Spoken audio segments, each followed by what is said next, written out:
What was a trigger for me? Yeah. I think there's a war going on here. People keep talking about being on different sides. I think this is the other side. Nathan Henderson, recently divorced, warehouse manager, bit of a football hooligan, 52 years of age. Seems to be resident of Crownmore Street, Soho. Paul, if we have an address, maybe we move now.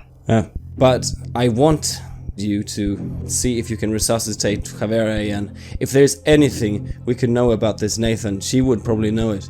And any warning that we could get, any upper hand we can get at this point is direly needed. If shit gets bad, can you promise to shoot me? Yes, I will. If I see you acting strangely in any kind of way, I won't hesitate this time. Thank you. Thank you. Thank you. Thank you. Thank you. This is Red Moon Roleplaying. Channel 4 News. Bloody Tuesday. 7 more violent incidents in Croydon clubs and businesses makes Tuesday the 14th the most dangerous night in recent history to be in South London. The Met spokesman claims aftershocks of the violent anti-globalist protests as the reason for several altercations. Channel 4 reveals links to debated anti-terrorist shootings as hidden cause of local unrest. In this night's news, double murder at sports goods store. Aaron Stone, Jamie George, seemingly friends. The transmission goes on, detailing in text blocks and agitated witness reports the violence of the shooting on the dance floor of Club XXX, of Alistair King's strange deposition in the wardrobe, a tragedy of Robin Hunter and Nancy, who just tried to step in between. Miranda Michaels' face is on the screen when the task force convenes in the conference room. Anna-Karin pushes the mute button and only the images of the victims, the reporter, bleary-eyed in the early morning light, is visible. The television throws a flickering blue and pinkish light across the room. You're still bleary. Didn't hear the audio anyway earlier. This news that what? The others are looking at you, Paul. You're seated with the others. They're looking at you. You must have lost your train of thought there. I realize I'm sitting in full body armor on and having in front of me on the table is a ski mask and my gun.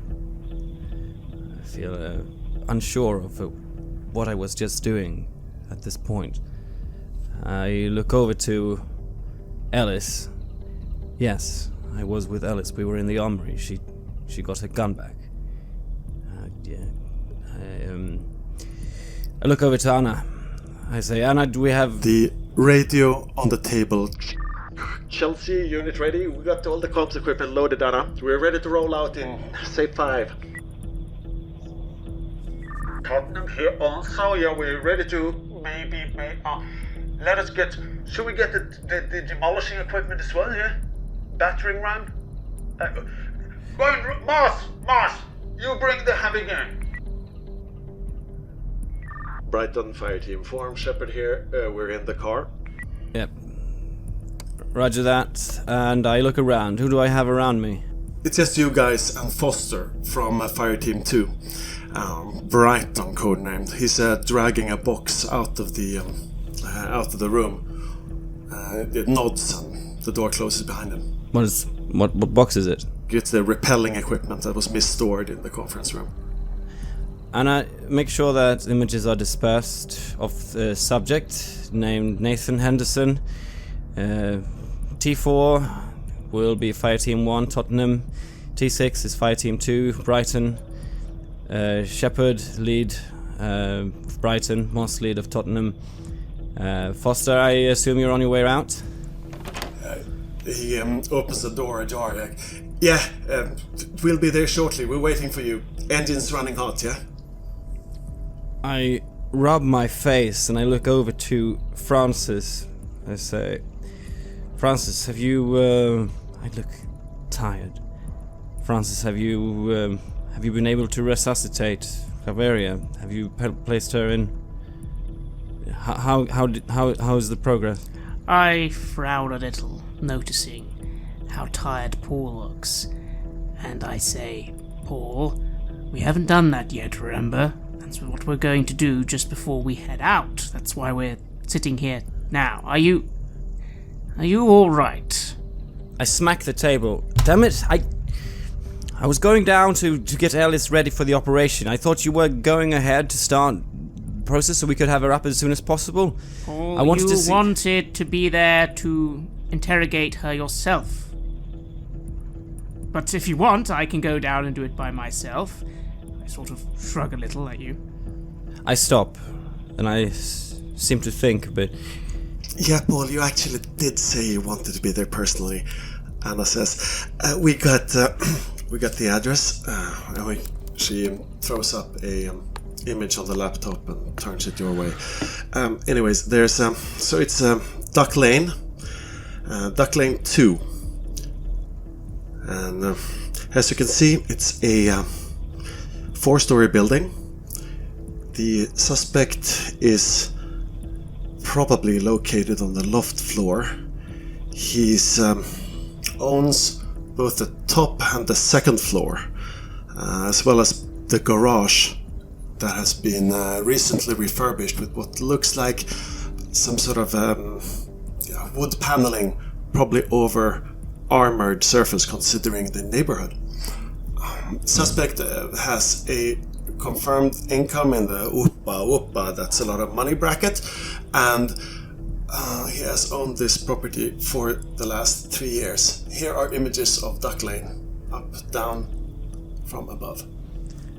I look and I squint at the image. Duck Lane? That used to be Crownmore Street? Yeah. I think it was one of these municipality promotion things. Don't ask. I can see there seems to be some sort of entrance from the backyard there. Is there an establishment there on that side? Red Dog Saloon. Yeah, that's a public house. Red and Dog. You should be go. So yeah, it's a pub. Should be after work hours when we get there. Could be crowded then. Estimated time, by the way, 38 minutes from our point. Probably can make it in 28. Time until sundown? It is now 16:24, sundown 19:30, something odd. Well, that leaves us plenty of time. It does. And all agents have been given the recommendation to carry the close combat weaponry, the UV lighting, the masks, and also advised to, if possible, avoid eye contact and vocal communication unless absolutely necessary. That last one was a bit unspecific, so I don't think that one really went through, but the other stuff... Right, Paul? I shoot a glance at Francis as it feels like I'm being patronized at first, as if he is reminding me of what I'm doing in my current situation, but I swallow my pride and I nod and I give a sigh because I understand that I'm not in a perfect condition. So I appreciate the reminder and I nod. I say yes, that's it. Make sure everyone has combat knives, and on your suggestions also the UV lighting to be equipped. For the first time in several days, Anna-Karin looks straight into Gabriel Ellis' eyes. She glances off at Paul, making a face. Ellis, would you like to have a word? With you? In private? She steps outside with the laptop. I look at Paul and Francis. of you two and like shrugs, and then I say, yeah, of course. I go out after her. I push out my chair and I holster my gun, and I nod to Francis and I say, right, let's start get things prepared down there. I simply nod and follow after. And join us as soon as you can, Ellis. Yeah, sure. Yeah, you can see he's not in a good place, right? Who? Paul? Yeah. Yeah, he's exhausted. All things notwithstanding, this is a tactical operation and everything needs to go down very, very tight. I mean, yeah, life's at stake and all that live ammo. All of this. Everything that I learned in the academy tells me to place you in command now. What? Are you serious? Yes, yes. Okay, Or at least check him and be ready to take over if he fucks up. Can you do that? And can you not fuck up? I look at Anna. Likely as it is. Okay, I will try. Look, Paul is fine. He's just... Just be there for him if he needs you. Yes. Anna, Paul is fine. And then take over the whole thing. Don't just... There can't be two voices telling people what to do when there's live Anna, ammo. I just need one thing from you then, and then it's... Mm-hmm. They don't trust me, and I can't just take over like that. Then it has to come from above. Yeah. And I don't want to. I quit my job as a leader for this squad for very, very good reasons. I trust Paul, but he is exhausted now, so I will do it if you ask me and if I deem it necessary to do that, but not lightly. Is that okay with you? Khan would say the same thing, and he's on his way with task force leads. He's probably going to be there half an hour after you. I've already been in communication with him and he concurs. That or slap some sense into Paul, you know? Yeah. That's all. Yeah. And we're not good.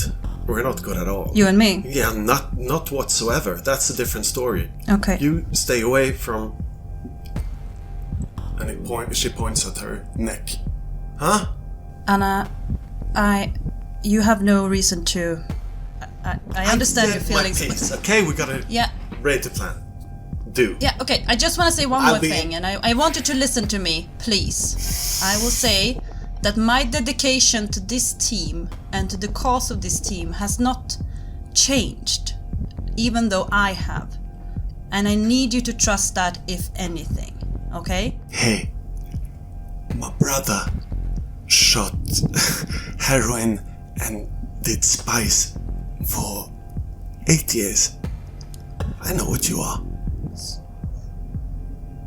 She smiles forcedly, it doesn't really go to her eyes, and then she goes into the briefing room, gathering her things. I feel the rage just emerging, but then I press it down and I'm like, then don't fucking put me in charge, I say to myself, and then I go after Paul and Francis, a bit shaky. The lights come on slowly.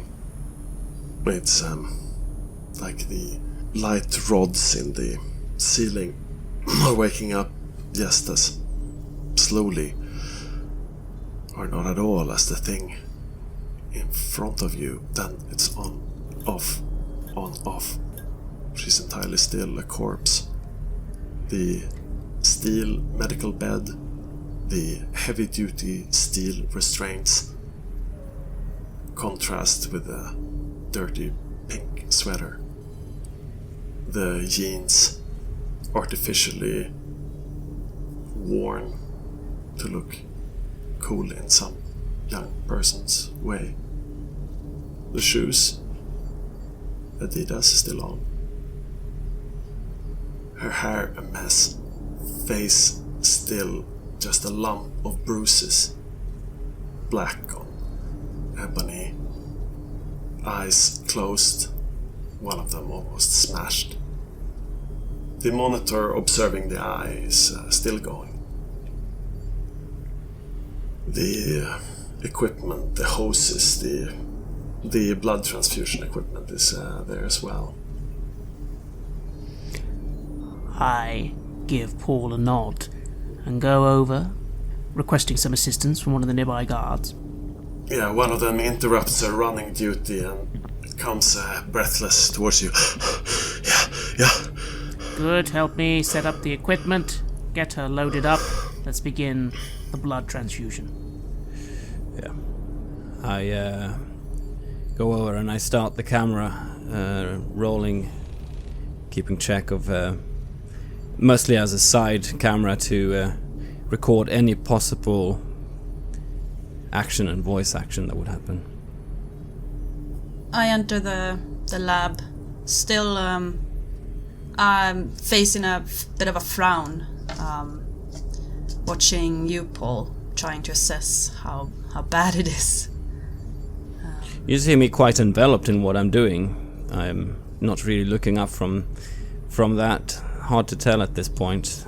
I maybe not sort of affirming your presence as an indicator, but aside from that. And then I look to Francis. Francis? Yes? I have a thought. Go on. It's... I don't know if you will like it, but... You remember Rupert? That he wanted my blood when he was hurt. I do recall this, yes. What if we try with my blood to her? See if it makes any difference in her healing. You wish to administer your own blood to the individual? Yes. That... You see Francis pause a little, take out a little notebook, make some notes. I have to admit, the thought had crossed my mind for experimentation in the future. I suppose we could attempt this now. What do you think, Paul? Yes, of course. I'll leave that to you, Francis. You know that. You know best in this situation. Very well, I suppose I can't see any harm. Let's just try a little sample, though, yes? I go to the equipment to take out just a little syringe, aiming to extract just a small amount, a vial, if you will, of Ellis's blood, remarking, just in case there is something more potent in your blood, due to its nature, I don't want to overload the subject. So let's just take a small sample. Are you ready, Ellis? Yes. You will probably have to push hard. You're still a bit angry. There's still that thing. As you push, the heavy-duty needle almost breaks. And the pain, you don't hardly feel it. But you're still pissed off. And it's like it's like pushing leather. Push harder. Noted. Francis, let me do it. I can do it, right? Fine. Just show me how to do it. Show me what to do. Well, it's just a syringe, Ellis. You simply insert here, and then this part here extracts your blood. Just be careful. You see me stumble a little. Not to hit a main vein, although in your case that might not be quite a problem. Okay. I try to do it on myself because it feels better. Mm-hmm. Yeah, the problem is just hitting that vein. And I have this thought that I also push away, that like it would be easier to do this with my teeth than with some kind of needle. But I don't want to freak them out. Indeed. It takes a few stabs, and the pain starts getting bad. You could just use them. They could just snap out. Motherfucker, I say. Yeah, but finally you got it. Okay. I slowly extract the blood into the vial, and then I push it out and look at the wound, thinking that this is just... I have this this hunch that I just can make it stop bleeding. So I tried that. A bit, almost thoughtful. Yeah, there's less blood, less than there should be. Francis, clearly less than it should be. I can't help but watch with a little bit of fascination before snapping back to it and saying, Ellis, I would love to observe that at a different time, but for now could I have the syringe, please? Yeah, sure, here. Let's do the lab monkey thing when we have done the heist then. Indeed. And with that I will go to the machinery, start loading up this fresh blood into one of the bags, and start administering this blood to our friend on the table. Yeah, there's a special connection for blood vials of this size, so you can bypass the bag there and just put through a bayonet grip, click it in place, and it's not Ellis who's the lab monkey here. Javeria. Her body almost visibly shakes as the blood shoots in through the transfusal tube and hits her arm.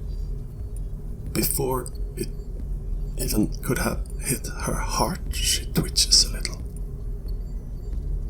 I'm very keen to make observations here. You see me take out my notebook again. Does the reaction seem different to when we administered the colder, more mundane blood? It is a different reaction, clearly.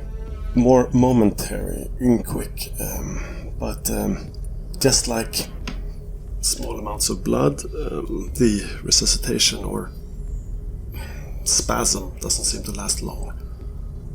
But long enough for an eye to flick open and confusedly look around the room, not quite being able to focus, and then slowly closing again.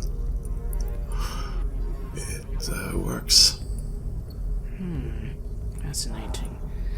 I quickly start rigging up a more regular flow of the normal blood, as obviously we can't keep pumping Ellis, for the moment at least.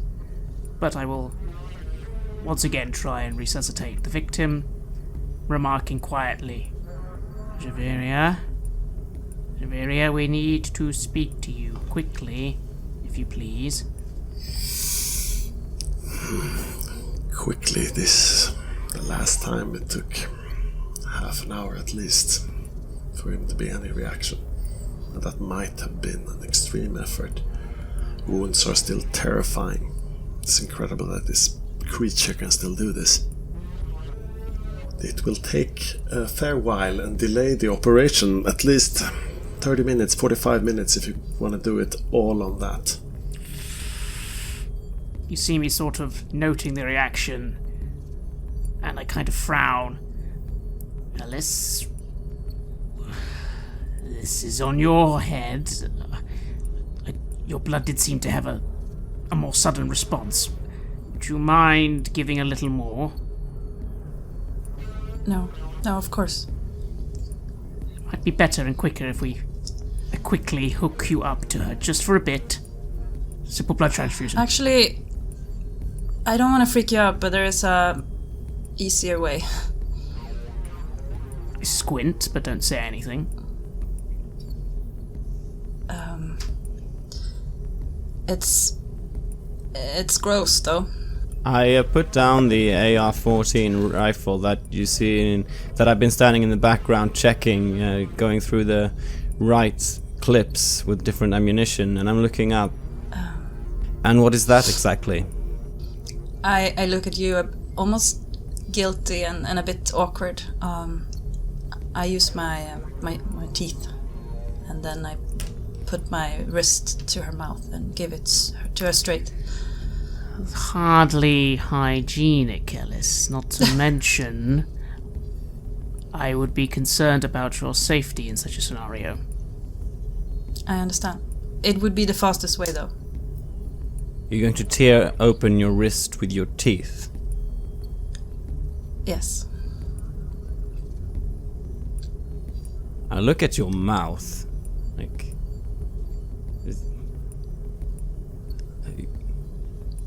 How?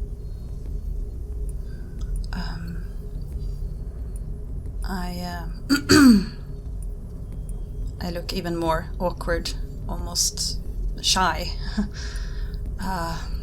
It's hard to explain. I can... It's... Well, do it then. Yeah, sure. And I do it.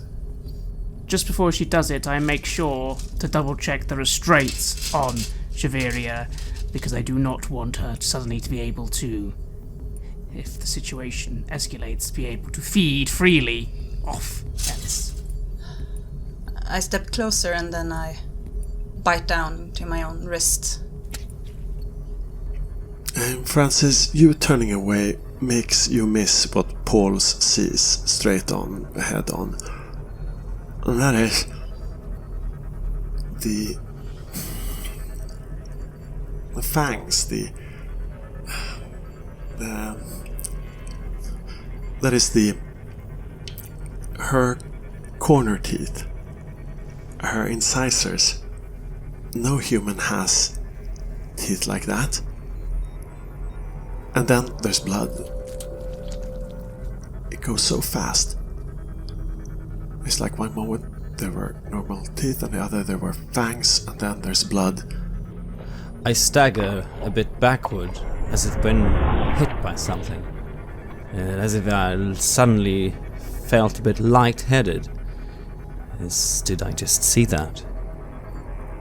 And my hand catching the desk and the rifle, and I end up standing, leaning forward, my hands on the rifle, watching what goes on next.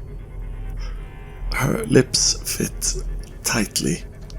Even though they're dead and sleeping, they seem to almost subconsciously mold around the wrist, like an infant knowing exactly how to suck its teeth. There's muscle motion in her neck.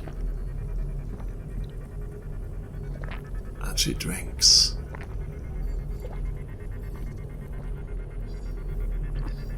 And it's the weirdest feeling. It's being disgusted with yourself and who you are, but it's also special. And I realize that I start focusing on Javeria, and the infant feeding from a teeth is not a bad analogy. It feels like I am giving her life, giving her of myself, and I feel a strange kind of tenderness for her. Taken a step back, and I'm making notes furiously, finding some of this genuinely fascinating, but I am also anxious about both the time frame we have and also very keenly watching the individual. And any sign of real movement, trying to break from restraints, I want to be ready to report it and have people in here. There's a spasm in the shoulder muscles as she pushes forward, and it looks like she's gonna bite down. Her mouth snaps open almost unnaturally wide, and she has 2 rows of them. Fangs. Almost fish-like. Only there for an instant, and then she janks back, spits and coughs out blood. Too weak to be useful. I step away, looking horrified with what just happened. Shit. I hold my wrist, and then I do the same thing I just did with from the needle to kind of close the wound, and looks worriedly at Javeria. Instinctively, your wrist goes to your mouth, sucking the wound. Her eyes are open, darting around, looking around. Still drooling, dribbling her precious, precious blood. She drank a lot. She drank 3 rouses deep. Oh my god. Yes, roll 3 rouse dice. I managed to all my rolls. 7, 6, and 9. I was told it's a crime, but it would definitely not be worth it for this piss. What is this? It's like the pear cider of Vitae? I step forward, excited because this seems the most coherent the victim has been since we began this process. The effects of Ellis's blood. Fascinating. Miss Javeria, are you aware of where you are? I start doing a standard, moving my finger across her eyes to see if she can track movement. I'm not your rat. Not at all. But yes, she crosses her eyes, looking a bit stupid, and then looks straight at you. I see you're aware of where you are. Very good. We shall be quick, Miss Javeria. You are going to answer some questions now. If you answer them well and cooperate, I assure you, we will do our best to help you. Why? And who are you? By what authority? And you, why do you obey them? I look at her. Just answer the questions, Javeria. You're in deep waters. But people... they're dying, aren't they? Things are not going well. You wouldn't have done this. You're not gonna wake me up. Oh, spit it out then. What is it? We've had a wave of violence tonight, happening because of a whim that we believe we took from your advice, which we haven't decided yet if it was a good thing or not. I don't know if you remember our last conversation, but what came out of you were the words, and I look at some notes: the prey is a hunter, strike now or he's gone. The bait is in danger. We brought in one William Gilbert. Is that a name you're familiar with? She clearly is. Her head tilts a little bit and her lips tighten. Like, how the fuck do you know that name? He almost killed himself in our interrogation room. The landlord. It was the landlord. The landlord? And I look down. Do you mean Nathan Henderson, the warehouse manager? No. No, you have things mixed up. The landlord is something much, much, much worse than a John.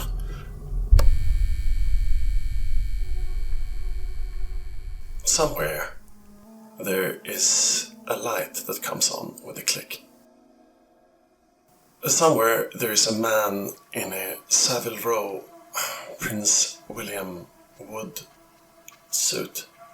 He bends down and turns on the old catheter television. It plays a clip. A bald man sings. He looks sad. There are some blank screens. He fiddles with the VCR.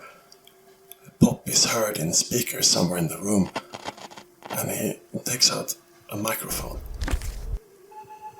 The room is brightly lit. It looks like there is a glass roof. Through it, lights shine brightly.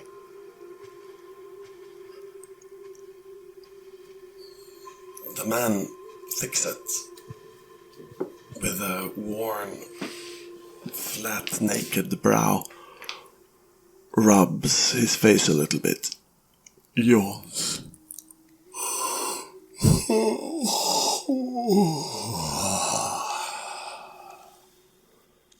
And then yellow text starts. He stumbles into the first sentence. I can feel it coming in the air tonight. Oh Lord. And I've been waiting for this moment for all my life. Oh Lord. And I can feel it coming in the air tonight. Oh Lord, oh Lord.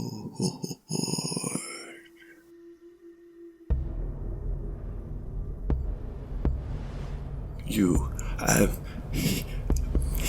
he will kill again. He's gotta kill a lot of more people if he doesn't get William. Well, what happened was people without previous convictions attacking each other, or loving, or attacking his friend. He's the landlord. He's got something on everyone. Everybody needs some place to live. Everybody must pay the rent. And he controls them somehow?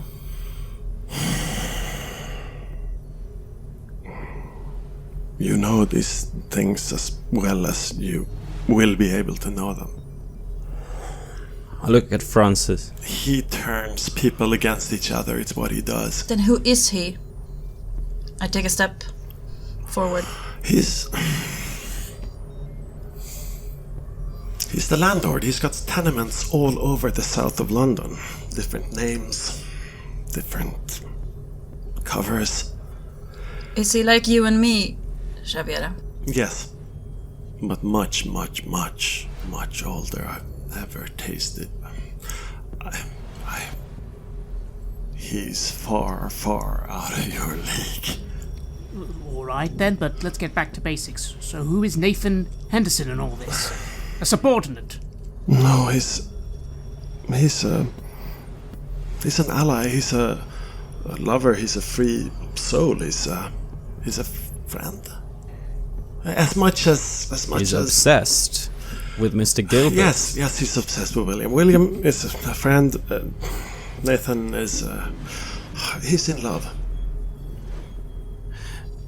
On the night of when an incendiary bomb was set to go off, William Gilbert was the only one seen on the surveillance tapes. The last person he seemed to have met before then or had communication with was this Nathan. He would never be in a surveillance tape. He would never allow himself to be there. So someone made him do it? Yes. The landlord? Yes. That was who we were targeting. And now you fucked it all up. And you have to do the job. You? Javeria, can I ask William, what is he to the landlord? He's in love. The landlord or William? Yes, the landlord. William, no. He knows.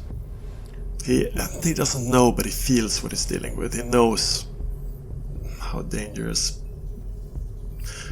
powerful men can be to someone like him. Wait, so you're saying, and I look at Paul and Ellis, you're saying this landlord is the one who obsesses over this Gilbert. He's the one who's making these vengeance attacks, trying to find where Gilbert is. Both do. They both love him. I mean, hey, what's not to love? William allowed them to get close. In different ways, both of them, I guess. I rub my forehead, give a sigh. Very well. Is Nate still alive? Nathan is alive. We're bringing him today. Wait. Who has died? Names. Do you know? What kind of people? How do you know? How do you connect this to William? This doesn't make sense. We haven't met most of them. The one that is most known to us is Miranda. Is known. Warcock. Oh. Yeah. By that name. That's sad. That's bad. We have a few more. There was a lover, and I bring up the list of names. No. It's yeah, you can It all see seems this like way. clear crimes of passion, a reaction to what we did when but bringing these in Gilbert. These are all places that Williams would be. These are all people who could be his friends or are is in a similar line of work or So you think this landlord would somehow try... remind the landlord of him. Javeria, please. I don't know this. I don't even know his name. No one knows his name. Can I ask you, do you think this landlord would try to get to William? He loves him in the way that I don't know if you can call it love or not, and my understanding of these things is limited, and there's even less things I can just blurt out to you, girl. Friend?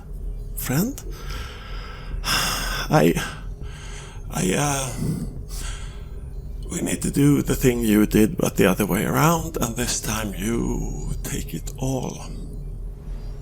All of me. And then maybe you can look into his eyes for a few seconds without bowing down, or maybe you can do something. Well, that's certainly not going to be happening anytime Yes, soon, Miss Javeria. it will. Drink me! Come on! Rudy taught me that when you take on the blood, all of it, he said it was forbidden, and... I take a step back, looking horrified. No, I can't. Oh, yes, you can. No, I can't. I will never do that anymore. I had a friend. Monty told me how to do it in detail, yes. Javeria, focus, please. You are not the one making demands here. Now, Nathan Henderson, this is very important. The most important. Is he one of you? Who? Nathan Henderson, is he one of you? No, he's a pub crawling warehouse manager who fell in love with. You see me immediately look to Paul and boy. like, Paul, radio Katwara now. The operation needs to be changed immediately. I step out of the room. Yeah, right outside you have a shepherd approaching you, slamming a magazine into his AR-14, pointing the barrel downwards. We need to roll now. We're losing time. Shepard, I want you and Fireteam Brighton to quickly as possible get a view on the suspect. I want you to try and avoid notice if you can, and I need you to, and I bring out a picture of the map. I need you to go in through this entrance, the Red Dog Pub. Got it. Get through, get up the back, bring the extendable ladders, whatever you can. I want to see if you can get a visual. We'll rappel up. Rappel up. Good. Do it before sunset. If there is a visual of him before sunset, the situation changes completely. There will be no injuring of the suspect. You understand? So, if sun up and no reaction visual, then what do we do with him? yes, then we go the normal way. If We knock the door and we bring him in. okay, Brighton, head out now. I will make regular quarterly, hourly reports as soon as we get there. We should be there in let's try to beat that estimation of Kitwaras. Anna. He snaps his fingers towards Anna, who's taking some last few papers and running up the stairs. So I need comms from there. Then I'll get a feed of the situation as fast as possible, and one car left for you. Yeah, get Tottenham to the front of the house, alright? For backup. Tottenham front. Yes. Further orders. Nothing at this point. Good. We'll just stop anyone from getting in or out then. Do you think we should go after William? I frown a little as I look at Ellis, and I sort of check my phone for a minute, and I say, I'll check... There's a couple of messages from the two, you think they were SAS actually, who went with the wounded suspect. There's been like 2 messages. I read them. First one is transfer request from you have the transfer requests from X14B and the question mark. This is just minutes ago. And then the other one, I did it safe. And the last one is heading back. But this is just within like 2 minutes span. You see me looking concerned, and admittedly so concerned that I actually briefly step out of the room, leaving Ellis with Javeria, as I start ringing on the phone the people, the drivers. Morris speaking. This is Dr. Francis Ward. What on earth am I reading here? Transfer? What transfer? Who authorized a transfer? They're driving off now. Yeah, they are heading off on I-46, I believe. I turn my head to see Francis coming out, speaking urgently on his phone. That is them. That's Newburgh. That was Newburgh clearance. There's nothing we could do. I thought it was busy too, but he said not. He told me drop the phone even. That's what he did. He told me to drop What's the going phone. on? Let's just manage to sneak off those. Huh? You see me look at Paul, and I want to respond, but I'm trying to respond on the phone. No, slow down. Who gave authorization? That was not where you were supposed to be taking the body. I know, but when there's direct Newburgh on the phone in my ear, what am I supposed to do, man? You're telling me Director Newburgh himself phoned you? Yes. That's what he would have done, matey. I can't much bother with all that red tape that comes from, contradicting. I hang up the phone. Just straight up press the hang up button. And I just look at Paul. Apparently, Mr. Newburgh himself requisitioned William Gilbert mid-transit. What the hell? I know. I start ringing Anna-Karin. Anna? She's breathless as they hear the door slam. She's just getting into the door and engines revving. Anna-Karin, I'm sorry. I need you to make a phone call to Isaac Khan immediately. I need a confirmation that Mr. Newburgh himself phoned our... Slow down. Francis. Okay, here's the phone. She dials. There's She mutters a little bit with what sounds like No, now. And then she puts the phone in your ear. Khan. Mr. Khan, I'm sorry to bother you at this moment in time, but this is urgent. I've just received information that... Urgency seems to be a thing on a lot of people's mind right now, including this. I'm not speaking anger against people doing their job, but the journalists are starting to bug me.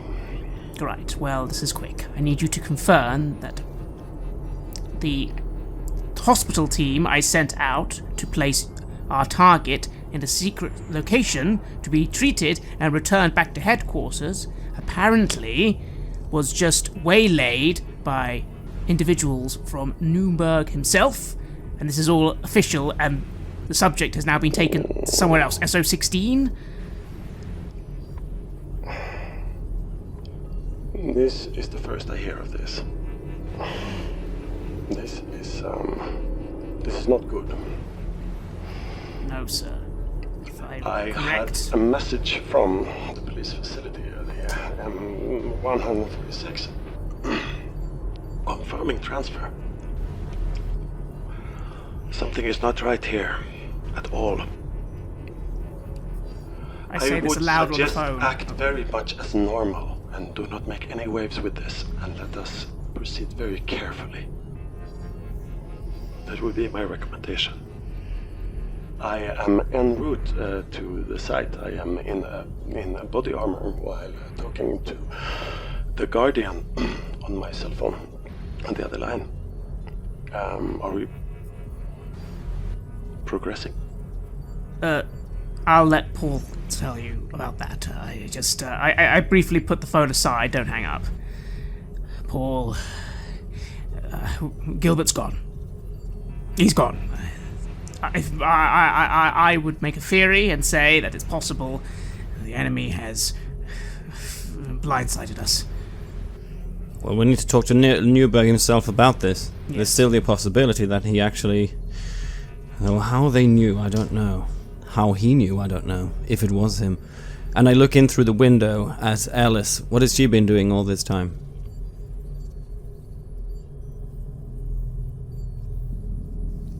Suddenly, everybody's out, and it's just me and Javeria. But I'm still a bit freaked out of what she wanted me to do. I look at her. I can't, you know, they just... I fucked up, and they just started to trust me again. And you would die. It's... I can't. You need to protect them. The landlord's gonna play you. The landlord's gonna play them like fiddles, and they have guns. That's dangerous. You can't have guns when you go up against him. You will only use them against each other. If you won't drink me, you don't have much time. When the sun goes down, he will go on another spree. How many of our people? How many? They wouldn't understand. I can't kill another person. You can now. No. I'm dead already. I tried to kill my father. I killed my father. It's I take a step towards her and puts a hand over her hair to comfort her. Somewhere a switch is flicked. PA systems on all the 12 floors of the towers click on. And the self-absorbed karaoke comes scratching out through the speakers. Well, if you told me you were drowning, I would not lend a hand. I've seen your face before, my friends, but I don't know if you know who I am. Well, I was there and I saw what you did. I saw it with my own 2 eyes. So you can wipe off that grin. I know where you've been. It's all been a pack of lies. He gesticulates wildly in the air as the drum solo from the karaoke machine booms out. And 116 tenants simultaneously stand on their feet. We don't have long, do it now. No, I can't. At least, fuck, bring me. And then bring me and do it when you have to. Keep me in the back of the car, put me in the fucking trunk. Monty told me how to do it, and Rudy, I won't play by their rules, any rules, so I did it okay, and it works. And I'm old blood now. That's why I could. Fuck. Is this the only way? Please tell me it's another way. I can't. It's a way, and it's the only one I can offer, and I don't want 10, 20, 15 people to die just because they remind him of William somehow. Fuck. I don't want understand. that. They would never let me... Javeria, they would never let me out again. They will put me in a room because I can't be trusted. You have to... You have to understand. Me with you always. I would be free. Oh, fuck. I can't. I couldn't explain it to them. It's too late now.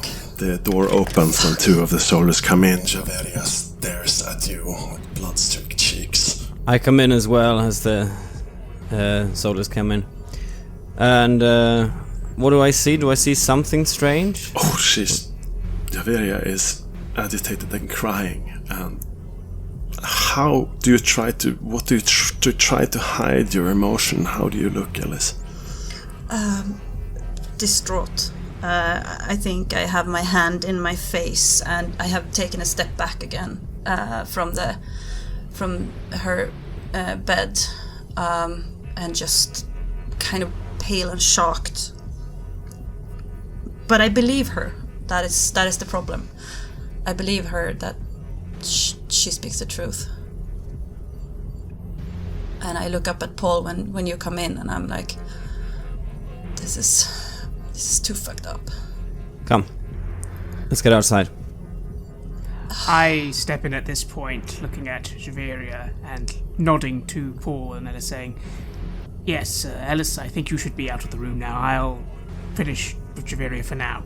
We need to assess the situation again. I think she speaks the truth.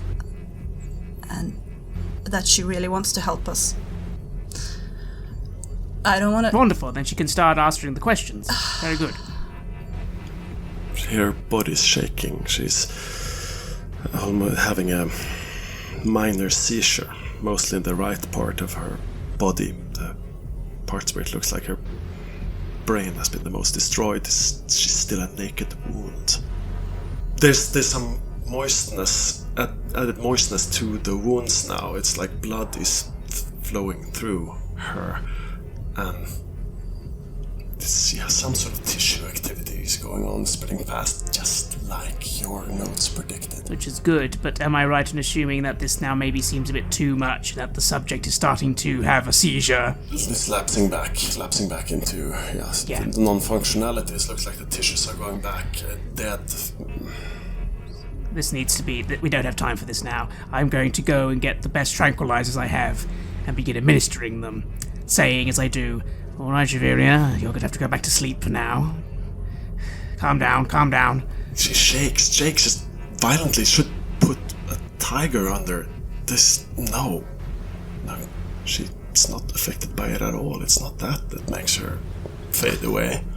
It's something else. I take my finger off the record button on the camera as I was about to stop.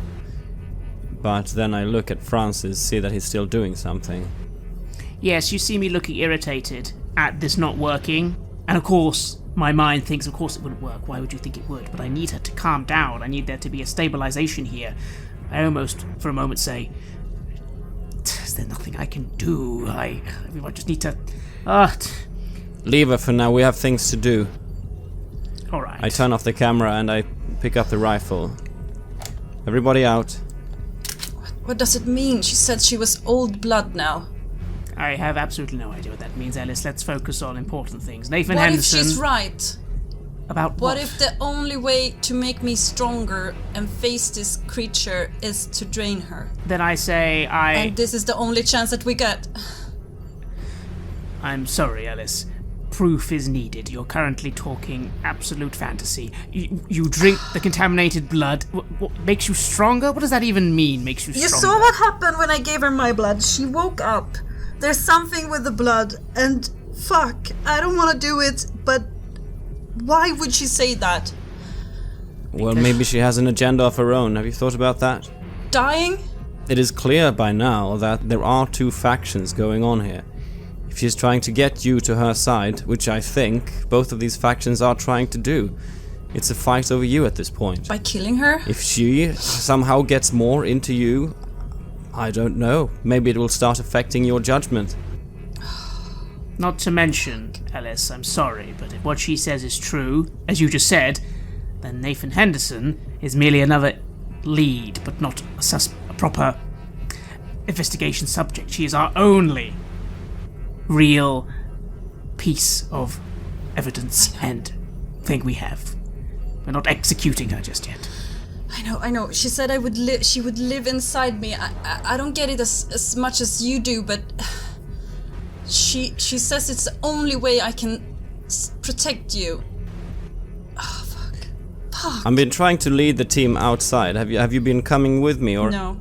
I'm standing by the door. The light is starting to fade. You've been stuck here now for at least an hour. You have max an hour until sundown. We need to get to Nathan, alright? Get in the car. Let's focus on this. Okay. Yeah. Okay, can we do one thing that she asked me to? And that is to bring her. So I can do it if I need to, if it gets a crisis. Absolutely not. That was the last thing she asked of me. Absolutely not. Ellis, I'm sorry. This is the moment. We were talking about trust. You need to trust us. You're not bringing her anywhere. Please. It's insanity. I'm sorry, Alice. Francis is right at this point. You see these restraints? I don't trust her away from God this. damn it! Don't you see that we are entering into a world that is not yours but fucking mine? And that I need to trust my new gut right now. And my gut is saying that she is right. And I don't want to do it, but I think she is right when she says it's the only way that I can protect you. So please let me fucking protect you. I stand there, quiet for a bit. Look at you. Are you gonna back down from this? Are you giving up? That's what I'm trying to say. 2 other team members are dragging an equipment box up the stairs. There's movement everywhere. It's hard to think. It's still light up there, and there she is, and her eyes lock with yours. But they're closed now. Is there... Ellis, If you are wrong about this, Paul, and I'm right, I will never forgive you. But fuck, let's go then. I nod. I feel within me a sigh of relief, though I have taken a clear, cold exterior. I didn't want to have to put her back into her cell again. And I nod and I start moving towards the car.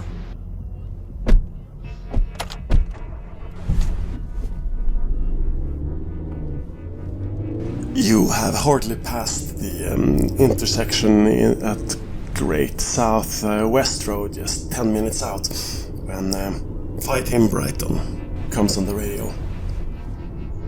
In position outside, on the back lane. What's the name of the street now again? I guess we're on Berwick Street. We have the Red Dog Saloon in visual. We are moving in and proceeding as planned in 2, unless you have any counter orders.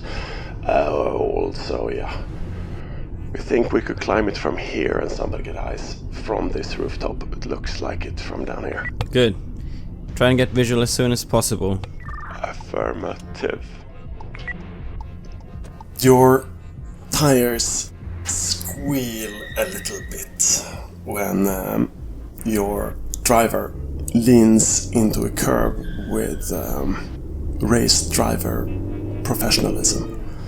The stresses on the body of the car are immense. He turns over and looks at the dashboard. Should I turn the noise on? How is the traffic?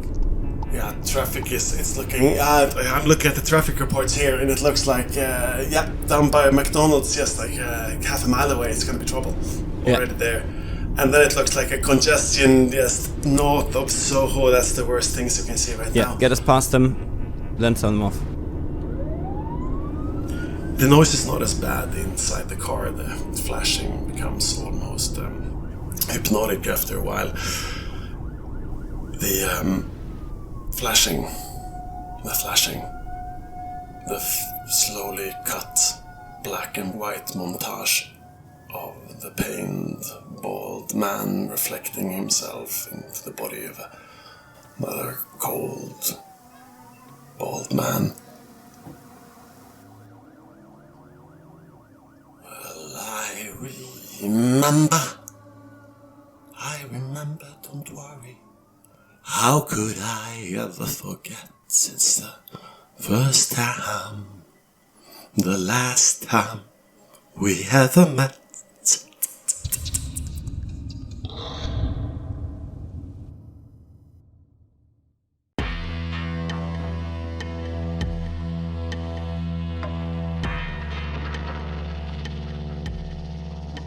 You have listened to an episode of Red Moon Roleplaying, where we play the chronicle No Man is an Island for Vampire the Masquerade 5th edition. Our storyteller was Martin Ericsson, and we were also joined by Anna-Karin Linder. The music was created by Lola Zaza, and the sound effects are from the fine folks at freesound.org and Sirenscape. We would like to give massive thanks to our champions of the Red Moon, Martin Heuschober, Nastasia Raulerson, Simon Cooper, David, and Julia for their generous support. And we would of course also like to thank all of our other patrons. Without your support, the show would not be possible. If you want to support our work, please check us out on Patreon. You can get access to bonus campaigns for Cult Divinity Lost and Coriolis there, as well as get early and raw access to all of our recordings. You can also hear your name read on the show as a champion of the Red Moon, as well as play Cult with us. Most importantly, that support is what keeps the show going, so do check us out there. And remember, death is not the end.